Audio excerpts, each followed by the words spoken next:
ಈಗ ಗೋಲ್ಡ್ ಮೇಲೆ ಇನ್ವೆಸ್ಟ್ ಮಾಡುವಂಥವ್ರು ಮಾಡಿದ್ರೆ ಉತ್ತಮನ ಅಥವಾ ತಾತ್ಕಾಲಿಕವಾಗಿ ಸ್ಥಗಿತ ಮಾಡಿದ್ರೆ ಉತ್ತಮನ? ಮೇಡಮ್, ಇವಾಗ ನಾವೆಲ್ಲ ನಮಗೆ ಮಾಡಿಲ್ಲ, ಬಿಸ್ನೆಸ್ಸೇ ಮಾಡಿಲ್ಲ ಅಂದರೆ ನಮಗೆ ದುಡಿಮೆನೇ ಇಲ್ಲ, ಮಾಡಲೇಬೇಕಾಗತ್ತೆ. ಬಟ್ ಯಾರಿಗೂ ಕೂಡ ಅದನ್ನು ಹೇಳಿದಲ್ಲ, ಯಾವತ್ತೂ ಕೂಡ 1% 2% ಹೆಚ್ಚು ಕಮ್ಮಿ ಡಿಫ್ರೆನ್ಸ್ ಆಗುತ್ತೆ ಬಿಟ್ಟರೆ ಜಾಸ್ತಿ ಏನು ಡಿಫ್ರೆನ್ಸ್ ಆಗಲ್ಲ.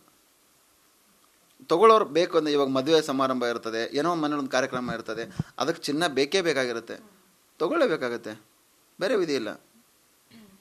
ಈಗ ಮುಂದಿನ ದಿನಮಾನಗಳಲ್ಲಿ ಈಗ ಚಿನ್ನಕ್ಕೆ ಕಂಪೇರ್ ಮಾಡಿದ್ರೆ ಸಿಲ್ವರು ಸಹ ಅದೇ ರೇಟಲ್ಲಿ ಮುಂದೆ ಬರ್ತಾ ಇದೆ.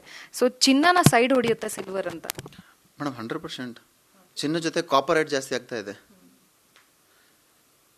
ಮೆಟಲಲ್ಲಿ ಎಲ್ಲರೂ ಯಾವಾಗ ನಾವೇನು ನಿಂತ್ಕೋತಾ ಇದ್ವಿ, ಬೆಪ್ಪ ಬೆಳ್ಳಿ ತೊಗೊಂಡ್ರೆ ಸಾಕಪ್ಪ ಅನ್ನೋ ಥರ ಪರಿಸ್ಥಿತಿ ಇನ್ನು ಮುಂದಿನ ದಿನಗಳು ಅದು ಹಾಗೆ ಬರುತ್ತೆ.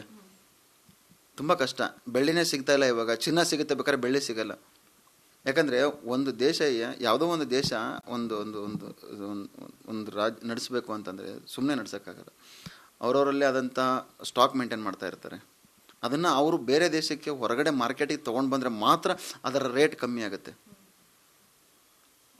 ಇಲ್ಲಾಂದರೆ ಮೇಡಮ್, ನಾನು ಹೇಳಿದೆ, ಎಲ್ಲ ಕಡೆ ಮಾರ್ಕೆಟಲ್ಲಿರೋದೆಲ್ಲ ನಾನು ಒಬ್ಬನಿಗೆ ಬೇಕು ಅಂತಂದಾಗ ಆಟೋಮೆಟಿಕಲ್ ರೇಟ್ ಜಾಸ್ತಿ ಆಗೇ ಆಗುತ್ತೆ. ಈ ಥರ ಬೇರೆ ಬೇರೆ ದೇಶಗಳು ಆ ಥರ ಮಾಡ್ತಾ ಇದ್ದಾರೆ. ಅವ್ರು ಯಾವತ್ತೂ ಅವರಲ್ಲಿರೋವಂಥ ವಸ್ತುನ ಹೊರಗಡೆ ಮಾರ್ಕೆಟಿಗೆ ಬಿಡ್ತಾರೋ ಆವಾಗ ಅದರ ವ್ಯಾಲ್ಯೂ ಕಮ್ಮಿ ಆಗ್ತಾ ಬರುತ್ತೆ. ಇವಾಗ ನೋಡಿ, ಮೊನ್ನೆ ಇರಾನ್ ಯುದ್ಧ ಆಯಿತು.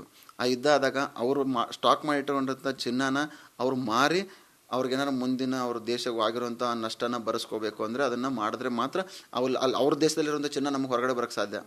ಇಲ್ಲ ಬಂದಿಲ್ಲ ಅಂದರೆ ನಾವು ಏನೂ ಮಾಡೋಕ್ಕಾಗಲ್ಲ. ಚಿನ್ನದ ರೇಟ್ ಆಟೋಮೆಟಿಕಲಿ ಜಾಸ್ತಿ ಆಗುತ್ತೆ.